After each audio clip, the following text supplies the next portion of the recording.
Seoul, Reuters, Bloomberg, Washington Post. South Korea's government said on Thursday, December 28, it will impose additional measures to regulate speculation in cryptocurrency trading within the country.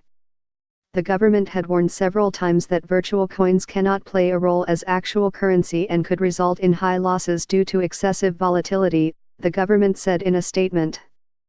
It noted that trading prices of most virtual currencies were much higher on South Korean exchanges than they were on exchanges in other countries, although it did not provide specific examples. The steps will include a ban on opening anonymous cryptocurrency accounts and new legislation to allow regulators to close virtual coin exchanges if needed, a measure recommended by the Justice Ministry, the statement said. South Korea had previously announced its plan to tax capital gains from cryptocurrency trading to tackle what it sees as the risk of excessive speculation. Bitcoin, the world's biggest and best-known cryptocurrency, has gained more than 19-fold this year. In South Korea, Bitcoin has been extremely popular, drawing wide participation from housewives and students. South Korean investigators last week were looking into North Korea's possible involvement in the hack of a Seoul-based cryptocurrency exchange that collapsed earlier this month, according to a person familiar with the investigation. Yapian, the owner of Bitcoin exchange Yubit, said on December 19 that it would close and enter bankruptcy proceedings after a cyber attack that claimed 17% of its total assets.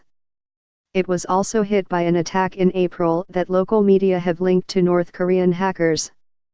Police investigators and the Korea Internet and Security Agency are viewing the case as an extension of the April attack, according to the person, who asked not to be identified discussing confidential information. While they aren't ruling out North Korea as a suspect, they are also open to all other possibilities, the person said.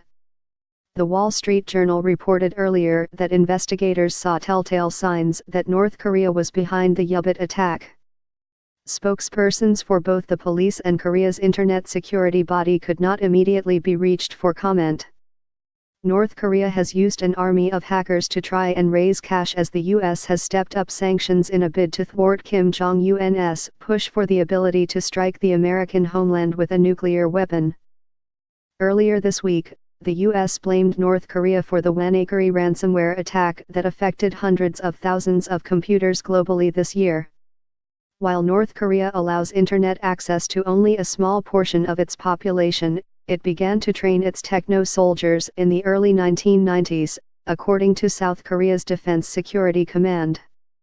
The country probably employs 1,700 state-sponsored hackers, backed by more than 5,000 support staff, according to the Australian Strategic Policy Institute.